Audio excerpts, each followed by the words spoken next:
starting point is just to recognise that we know that well-nourished children do better. So, and I don't think anyone would argue that children who eat well do better physically, they do better mentally.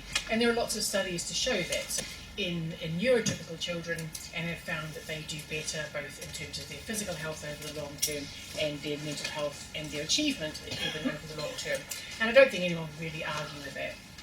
But often when we talk about ADHD or related conditions, people are a little bit more hesitant to kind of accept that it can make such a big difference. I think partly because it's quite difficult to change children's diets, and even possibly more difficult to change children's diets when they have a neurodevelopmental condition. And I think we often kind of think of ADHD as a condition which really has a single sort of biochemical element, which is the relationship with dopamine. But actually, it is defined as a complex, multifactorial disorder and containing many types of risk factors. And if we think about nutrition and its relationship to the brain, so nutrition is basically biochemistry. So if we think about what happens when we eat food, we eat the food, it gets broken down into its component parts, which are vitamins, minerals, amino acids, fatty acids, sugar molecules, and a whole lot of other different molecules. And those molecules are broken down into their component parts. And then those component parts actually travel around the body and act in biochemical pathways within the body and within the brain. So it would actually not make sense if what you eat didn't affect both your physical health and your mental health, because it's all about biochemistry. And so when we're thinking about nutrition and nutritional therapy, what we're doing is we're changing biochemistry by just kind of supplying more of the right kinds of nutrients and making sure that a diet has all the nutrients that a body and brain needs to work at its best. An analogy I often use, which I think it works really well, is that if you had a car, for example, and you could just put fuel in that car every week, whatever, and it would run and run and run. But if you never took it for its MOT, and you didn't put air in the tyres, and you didn't, polish the outside, and you didn't replace the interior light bulb when it blew, and you didn't put oil into it, it would still run, but it wouldn't run as well as it did when it was new. And nutrition is about doing all those little tweaks to keep our brain and body in top working order. And that's really, obviously, particularly important for children because they're growing and developing. So it's not just maintaining, but it's also about growing. So these are just, often people say when I talk about nutrition and ADHD, they say, well, there's not really a lot of evidence, is there? So I thought, well, first of all, I'll just show you, here's just a handful of studies that are all very, very recent that are looking at diet and nutrition, and obviously diet and ADHD. Obviously, I won't have time to talk about all of these aspects today, but just to give you a flavour. And we are going to put these slides up onto the ADHD website, so you'll be able to have a look at these and dig around in more detail if you'd like to. So I'm just going to talk about a few. I don't want to get too stuck into all the science, but I think it's good to see that there is some science behind all of this. So this is a study that was done actually quite a few years ago.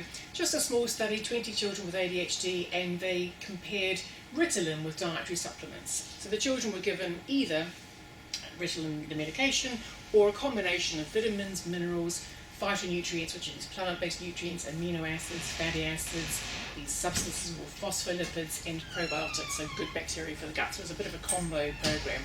And they found that there was significant improvements, as you would expect, in the Ritalin group, but also in the nutrient group.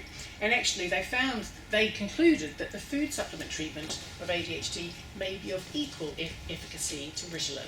So I thought, it's only a small study, but I thought it was very interesting. This one was looking at, again, micronutrients for people with ADHD. These were children aged 8 to 12 years. And they spent 8 weeks on a micronutrient program. And they had statistically significant reductions in ADHD symptoms, improved mood, improved overall functioning, etc. And so 71% showed at least a 30% decrease in ADHD symptoms. and 79% were identified as much improved or very much improved. So again, small study, but quite impressive in terms of the amount of improvement that you can get just from this one aspect. This one was looking at adults with ADHD, which a slightly bigger study, 80 adults, again 8 weeks, micronutrients, and again they saw big differences in on the scales that they measured. And so it's just a flavour of the sort of these multiple nutrient studies with ADHD. I thought this was also a useful paper to look at from the American Journal of Public Health, and it did a systematic review. So basically, a systematic review is when they go out and they just look at all the research that's there and then kind of homogenise it and so that they can draw conclusions from a big body of research. And they reviewed 12 studies to determine whether an association exists between diet quality and diet patterns and mental health in children and adolescents. And so their conclusion was they observed a consistent trend for the relationship between good diet quality and better mental health, and some evidence for the reverse, obviously saying that better diet contributed to better mental health, worse diet, worse mental health. So that's quite a good study. And one of the reasons that diet's quite important, if we think about ADHD in particular, so many of you will be familiar with the role that dopamine plays in ADHD, and that most of the medication for ADHD obviously affects the dopamine pathway. So where does dopamine come from? Well, when you eat protein food, or your child eats protein rich food, it provides these two amino acids. This is L-phenylalanine and this is tyrosine. And so when the protein food is broken down into its component parts, it releases these two amino acids, and then these two amino acids get processed. This one actually gets processed into this one, and then both of them are processed into something called L-dopa, and then into dopamine, noradrenaline, and adrenaline. So to enhance this pathway, you can look at where the protein where the amino acid's coming from, but also crucially, these here are all nutrients. So folate, what you might know better as folic acid, magnesium, manganese, iron, copper, zinc, and vitamin C. And so those nutrients, vitamins and minerals actually affect biochemical pathways. So when we're trying to create or break down neurotransmitters, so those chemical messages in the brain, is actually the vitamins and minerals which help or hinder that process. So just kind of to illustrate the biochemistry that really underlies neurotransmitter production. So I'm sure all of you will have heard of omega-3 fatty acids and fish oils, and many people, who's tried the fish oils? Yeah, it's probably one of the most popular things. I mean, the reality is that in general, one single factor doesn't usually work, because ADHD is not a simple one factor sort of disease. It's multifactorial, and so for some people, the fish oil has a huge, remarkable effect. For some people, it might have a very tiny effect, maybe not even noticeable. And for other people, there are other factors which are much bigger slices of that pie. And so we never put all our eggs in one basket. We never think it's all about omega-3 or it's all about sugar. It's about the totality, everything that you do. And of course, I would say alongside that, of equal importance, is all of the different teaching support, psychological support, physical activity. All of those things have to kind of come into the mix. We don't ever think sort of one thing is going to do it. But in terms of the evidence, there's quite good evidence for omega-3. And the reason it's quite important is because the brain essentially is made of fat. So the largest part of the brain is made of fat, and the omega-3 fatty acids are very important in terms of the receiving of chemical messengers. So they have a big part to play in when chemical messengers are sent and then received in the brain. They're also highly anti-inflammatory, and we know that children on the spectrum are likely to have higher levels of low-grade inflammation. So not the sort of inflammation that you get if you sprain your ankle, but the sort of low-grade inflammation that contributes to chronic disorders. And omega-3s are highly anti-inflammatory. So we get them from oily fish, fish oil capsules, linseeds, walnuts, and even from green leafy vegetables. So in my clinic, we often run blood tests or other tests on children. And one of the tests that we run is a fatty acid profile. And basically that measures the levels of the omega-6 fatty acids, omega-9 fatty acids, the omega-3 fatty acids, and different saturated fats. So we can see what the level is like actually in any individual child. What we find almost always is that it's the omega-3, the EPA and the DHA that you get specifically in fish oil that is low. The other fatty acids tend to be okay. Most kids are getting enough of those sort of fatty acids, but it's the EPA and the DHA from fish oil. And even amongst kids who are supplementing already, their levels can be low. And in fact, I haven't got the study here, but there was one which I saw, which is from Canada, where they compared, they had teenagers with ADHD and neurotypical teenagers of the same age, etc. And they measured their blood levels of fatty acids, and they measured their dietary intake. So you would expect that if all the teens achieved a certain amount through the diet, that their blood levels would be about the same. But they found that even when they were eating the same amount, taking in the same amount, that actually the blood levels in the teenagers with ADHD were actually lower, which suggests that somehow or rather in the biochemistry, kids with ADHD need more omega-3 than neurotypicals. So this was one of the studies that's been published, which is a systematic review and meta-analysis. So again, this is kind of trawling through all of the studies that have been done on omega-3 and ADHD and kind of coming to an overall conclusion. And they found that omega-3 fatty supplementation was modestly effective in the treatment of ADHD, which I think, in science speak, that I think is quite encouraging. And they said it was modest compared to the pharmacotherapy, so modest compared to the drugs, but you would expect that because it doesn't have a drug-like effect. It has a more kind of subtle but longer-lasting and cumulative effect. But also what they kind of commented on here was that given its relatively benign side effect profile and evidence of modest efficacy, it might be reasonable to use omega-3 fatty acid supplementation. So what they're kind of saying is that it had a good effect. Maybe it wasn't quite as strong as a drug effect, but it also doesn't have any side effects. So as something that you might want to kind of throw into the mix and add into everything else, it makes sense. I think it's also useful to think about childhood depression. We know that childhood depression is something which is also on the rise a lot for a number of different reasons, and also can be comorbid with ADHD. So medication that would typically be used in depression in adults, we know is not generally recommended in children because there are concerns about side effects. So this was quite an important pilot study. Small study, 28 children aged between 6 and 12 with major depression, so that's the most serious form of depression. And they were given omega-3 fatty acids or placebo for 16 weeks. And they found the highly significant benefits of omega-3 versus placebo.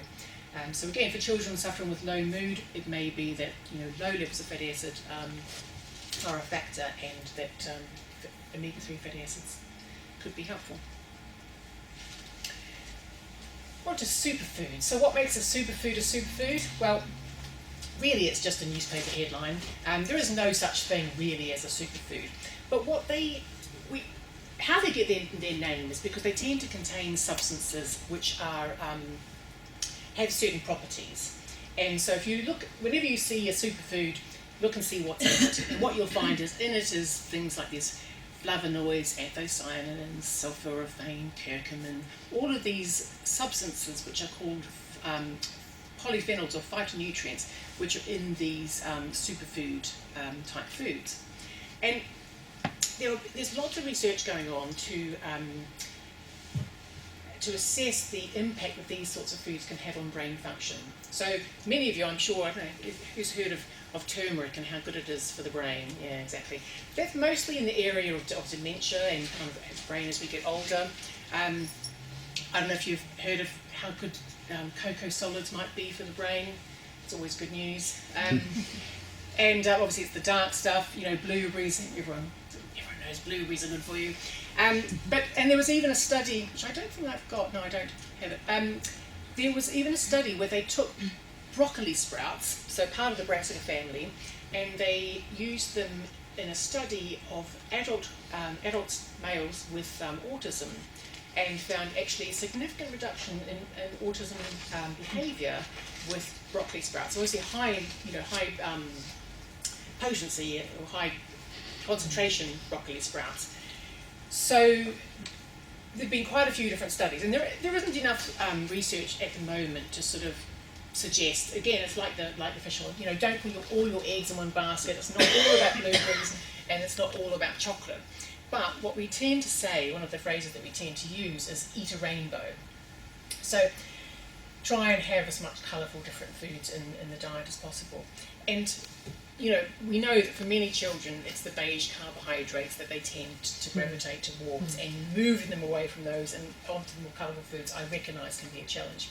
I mean, I was talking earlier that, you know, one of the things that I do in the clinic, it's not just about saying, you know, introduce more of these sorts of foods. It's also working on how to introduce the foods, and working with each individual child, because each individual child, of course, have their own things about food, and finding a way that works, and whether it's stickers and stars, or whether it's some kind of, you know, other type of incentive or reward scheme, or whether there's a bit more deception going on, or whatever it might be, you know, whatever works is what we do, but it's really about tailoring it to the individual needs of the child. So sleep. It's probably, I mean, even amongst the adults that I see, you know, sleep problems are a huge issue, you know, across the country and worldwide. And children who don't sleep well have worse behaviour, and there are studies which demonstrate this. They have worse behaviour, worse concentration. Of course, we know that ourselves, because, you know, when we don't sleep well, do we feel great? No. So, of course, then it makes it worse. For children with ADHD, it's going to just make everything worse. So one of the nutrients that's one of my favourites that I recommend a lot is magnesium. Has anyone tried magnesium? Or okay, a few, yeah, okay. So if magnesium was a patentable drug, it would be a blockbuster, for sure. The reason that most people don't know about it is because you can't patent a nutrient. So if something occurs naturally, you can't patent it, therefore it's not very profitable. And so whilst the evidence for magnesium as a calming and relaxing mineral has been around for nearly 100 years, there are, you know, papers going back to 1921.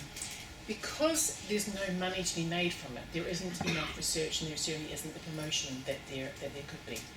So we call it nature's tranquilizer. It is commonly deficient, so again, when we do blood tests, we often find that magnesium levels are low. And deficiency problems include things like sleep issues, anxiety, constipation, hyperactivity, depression, and cramps.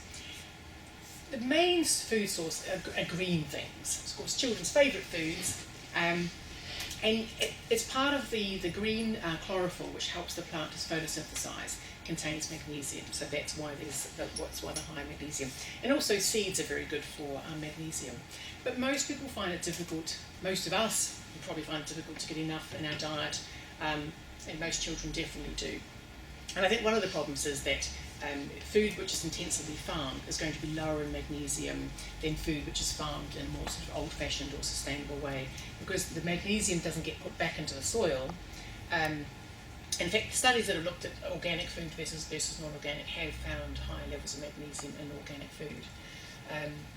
So we do often use a supplement of magnesium for kids who are struggling with hyperactivity, concentration, and sleep.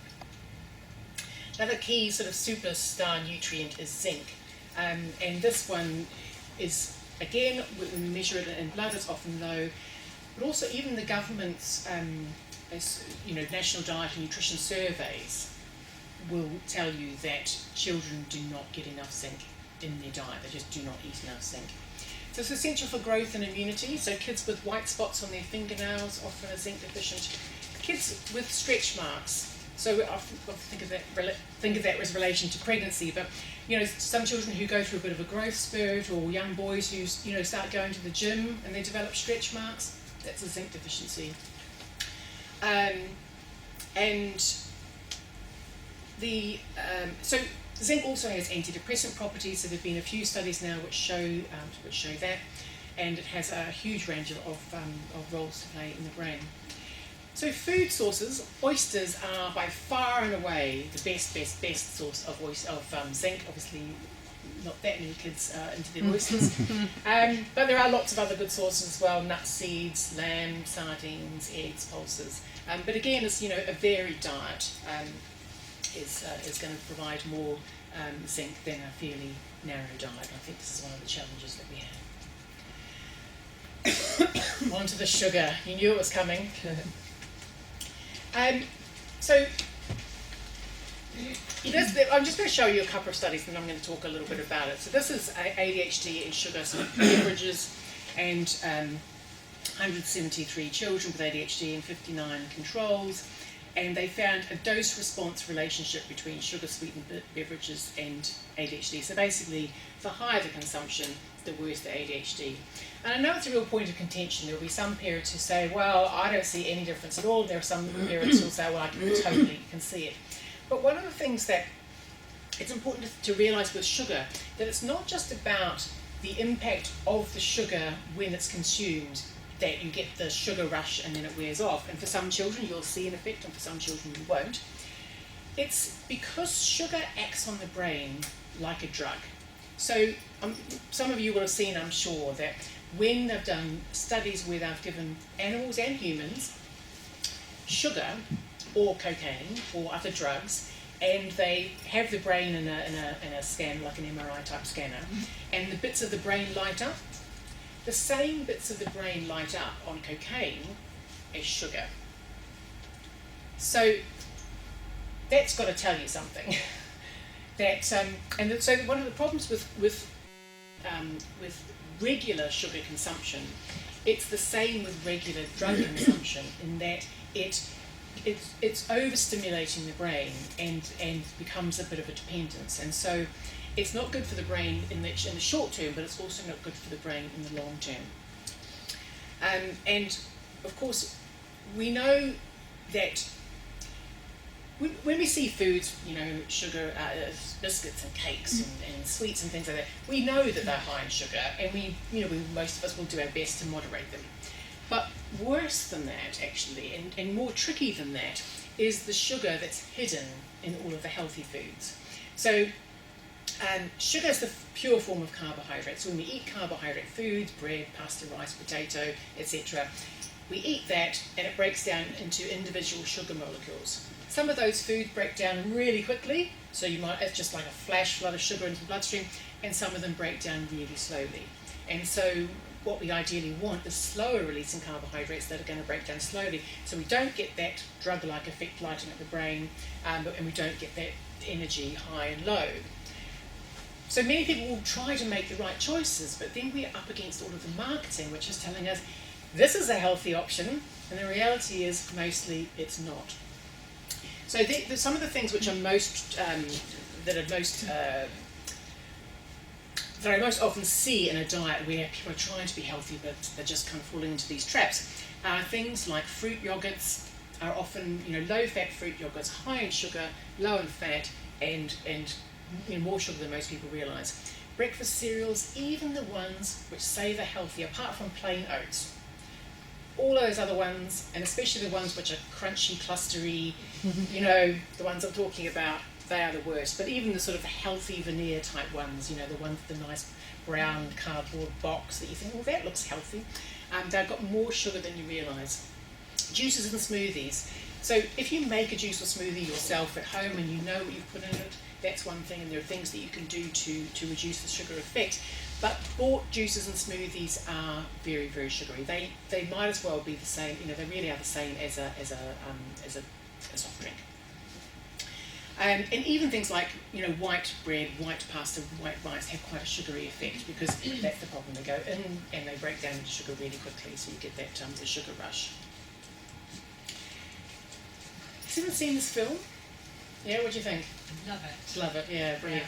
So this is a brilliant film, and I think that it's so basically the guy who, it's a bit like Super Size Me for those of you who remember that, and he goes on a bit of a mission and he decides that he's going to eat more sugar, but only the hidden sugar in healthy food. So he doesn't eat junk food, he eats cereal bars and healthy cereals and all of the good, low-fat fruit yogurt, all those sorts of things which we're led to believe are really healthy. And he does this for a month. He does some measures at the beginning, he does some measures at the end. Really good, but it's a really good journey, and I think it's a really great thing for kids to watch, because then often it's the kids who say, oh no, we can't have that. That's got far too much sugar in it. So really good. You can download it, Netflix, YouTube, etc., buy the DVD or whatever. So maybe a good Christmas present for somebody. So I would highly recommend that, and it makes your job easier. The other thing, that if we eat protein, fat and fibre with carbohydrates, what happens is that slows the rate at which those sugar molecules get into the bloodstream, because it kind of just gets in the way and it slows the emptying of the stomach. So eating a bowl of pasta with not much on it is much faster release in sugar than eating sort of a spaghetti bolognese, which has got the meat and maybe it's got some vegetables with it. That slows the release of the carbohydrate element of the pasta. So try and always have mixed meals as much as possible. So people are usually fine adding protein and fibre to food, but people often say to me, but you can't add too much fat, can you? Because that's really unhealthy. Or is it? So most of you are probably aware the tide is turning. Fat is good. If you didn't hear it already, you've heard it here first. So most of the information that tells us that fat is bad for us came about from the 1950s through the 1970s based on some very poor science. And then a lot of vested interests followed up, and there are still many vested interests today. Fat is not bad. Fat is only bad when it comes combined with sugar. So ice cream is not a healthy food, not because of the fat, but because of the sugar. Cakes are not healthy, not because of the fat, but because of the sugar. So if it's fat without sugar and not deep fried fat, then fat is actually good for us. So some things I think most of us will already be well aware of, nuts and seeds, oily fish, olives, olive oil, are really good for us. Avocados, who doesn't like an avocado? But also, butter, eggs, meat. Better quality meat is much better than poor quality meat, so it's better to have smaller amounts of good quality than large amounts of cheap, poor quality. Coconut oil, this is ghee, so clarified butter. So these are all really good things to include in the diet. And what's good about them, besides the fact that they contribute to our health in many ways and to the brain's health, is that they make food more satisfying. So they take away this drive to want to eat sugary foods, because actually you eat food with fat in it and you get a feeling of satisfaction which is missing if you eat low-fat food. And so often you'll see children will be constantly looking for the next sort of sugar or snack or some kind of fix.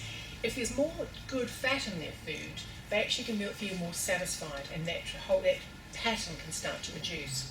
So increasing more fat is definitely important. Yes. How does that marry up with keeping your weight under control? Yes, so fat doesn't make you fat. In fact, here's a book recommendation for you. It's called The Big Fat Surprise. Guess what the surprise is? It doesn't make you fat. Yeah. So fat doesn't make you fat. I know it's one of those things that we all believe, we're all brought up on it, and it's obvious, isn't it? You eat fat, you get fat. How simple could it be? The problem is biochemistry is not that simple. What goes in isn't necessarily what ends up on your hips. So sugar is actually what makes us fat. So the body can, when we eat sugar, the excess is converted into fat. It travels around in our arteries, which is when we actually have problems with fat in our arteries, not because of what we ate, and not the fat we ate, but the sugar that we ate, and that's what makes us fat. And it's sugar that which contributes to all the fat around the organs, which of course is the worst type of fat. So, and the other thing which actually is helpful is that if you have more fat in your food tastes so much better and is so much more satisfying that instead of having a big pile of rice or pasta or potato, you only want a smaller amount because it's just so much more satisfying. But yes, The Big Fat Surprise. I would highly recommend that book to anyone. The next thing is the microbiome, or the gut flora, as it's called. So again, I'm sure many of you will be aware how important the gut flora is to our health. 80% of the immune system's in the gut. It really supports our health. But what about our brain? So did you know that there is this two-way communication that goes on between the gut and the brain? For example, I could talk about this for probably several hours just on its own. Bacteria communicate with each other by exchanging these substances called organic acids. So we communicate by exchanging words. They exchange these substances called organic acids in the gut. Those organic acids travel directly up the vagus nerve and act as neurotransmitters on the brain. So depending on what kind of bacteria you've got and what kind of conversations they're having, that can affect your brain. How amazing is that? So, and there have been lots of studies, some studies in humans where they've used bacteria to influence things like mood, and there have been a ton of animal studies where they've shown different changes in behaviour. So, for example, there's one study which is, so they have different kinds of mice. So some mice are genetically predisposed towards being anxious, and there are some mice who are genetically predisposed towards being relaxed. So when they do studies, they always find that anxious mice, behave in an anxious way, and so on, according to all the tests. So they took these two different kinds of mice and they swapped over their gut bacteria. The anxious mice became relaxed. The relaxed mice became anxious. So their gut bacteria overrode their genetic predisposition. So that's pretty incredible. And there's all differences in repetitive grooming and social behaviour and all these sorts of things. It was incredible studies. So the phrase is psychobiotics. So we know we've got antibiotics, probiotics, prebiotics, psychobiotics. It's the term that is being coined to kind of talk about the psychological effects of the bacteria in the gut. So where does the bacteria in the gut come from? Well, of course, it starts in the womb. We actually get bacteria in the womb, and then ideally we get a face full of bacteria on the way out when we're born. If you're born by C-section, obviously you miss out on that, so babies don't have that same exposure to the bacteria. And through breast milk, and then ideally children spend time outdoors, and they stick stuff in their mouths, and they're getting more bacteria in that way. And but we live in quite a sterile world. We're sort of wet wiping everything, and not back in the day when sort of a baby dropped its dummy and you put it back in its mouth. Now it has to be cleaned, sterilised, and but actually all of that bacteria. I mean, obviously. Might be depending on it's different if you're on the tube versus in the countryside, obviously. So, but that bacteria that we are exposed to, it contributes to the bacterial development in the gut. And what we want ideally in the gut is a really diverse and full kind of ecosystem in the gut, and the same as you would for any other ecosystem.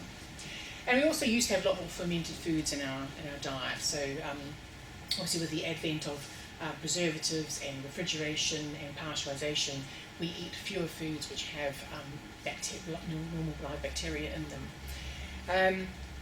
So things like cesarean births, maternal antibiotics, formula feeding, refrigeration, etc., and those sorts of things all have reduced the development of the gut flora. So, some children still have a great gut flora, but many children, just from the normal things that happen going through life, tend to have less good bacteria. And so we've got 10 times more bacteria in the gut than we have got human cells, and it's a constantly sort of evolving thing. So it's like an ecosystem. So if you think about the Amazon rainforest is an ecosystem, and what you want in that Amazon rainforest is lots of different species that are all kind of jammed in there together, that are all kind of a healthy environment. And that's the ideal environment in the gut. So how do we get a better gut flora?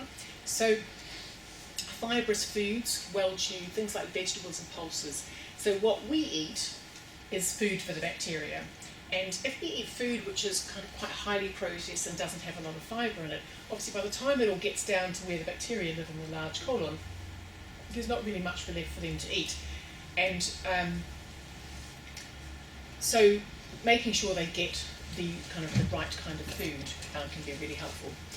Fermented foods, so many of you I'm sure will have seen that the fermented foods are kind of making a bit of a comeback, so there's, more sort of sauerkraut in the supermarket, and things like kimchi and kefir and yogurt obviously has been around for a long time, but so these fermented foods are making a bit of a comeback, and they are a good way of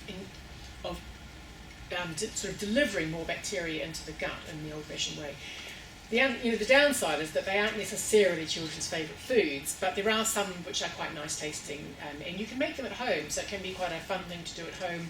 You can buy sort of like a starter pack of, for kefir grains, for example, and you keep them in a jar in the kitchen, and you feed them every day, and then you pour off the liquid, and if you put the right things in there, it kind of tastes a bit like ginger beer, and it's teeming with bacteria, so that can be kind of a fun little project for some people. And there's kombucha tea which you can do as well. So these sort of things are available in the health food shop and the supermarket, but also you can make them at home once you get the live cultures. But if you just Google, you can get hold of them. Be aware that if you're buying fermented foods, then sometimes they'll be pasteurised.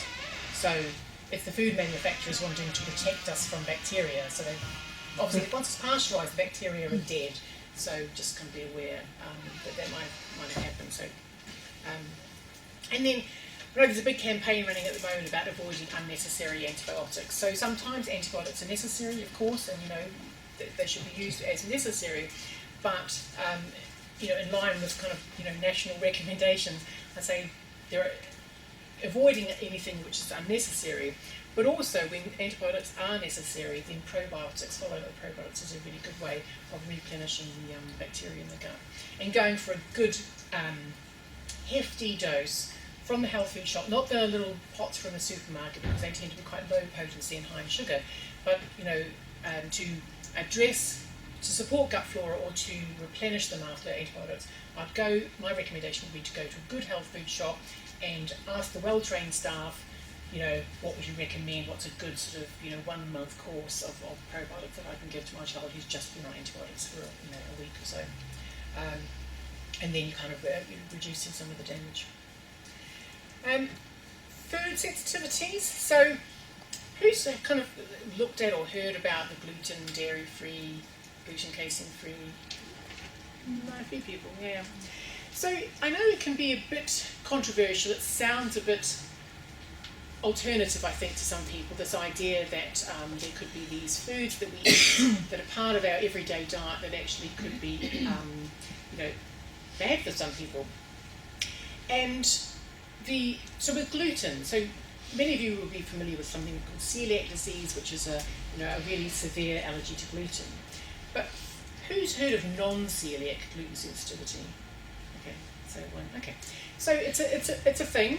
Your GP will know about it, and basically it's dismiss it. Yeah, some of them are still catching on, but I know there are GPs who know what it is, and it's in the literature. They can Google it. So you can have celiac disease, but you can also have sensitivity to gluten, which is not celiac disease. So what happens is the GP runs the test for celiac disease, it comes back, it says it's negative, and they say, put your child back on gluten. And then you say, but my child is unwell on gluten. And so hopefully they recognise, maybe this child has non-celiac gluten sensitivity. The problem is there is no test for non-celiac gluten sensitivity. So it's just from observations of potentially an exclusion time. And so there are some, just put up some examples here of some studies that have been published recently that are talking about the range of neurological disorders in patients with celiac disease, but also the gluten syndrome, a neurological disease. So most people, when we think about celiac disease, we think about it's just a digestive disorder, but actually it can also affect the brain, and it's linked with a whole range of other issues. The other kind of main culprits would be dairy, soya, yeast, and maybe even eggs. With gluten, there's actually more evidence. With dairy, the evidence is even weaker, so we're on kind of even shakier ground. But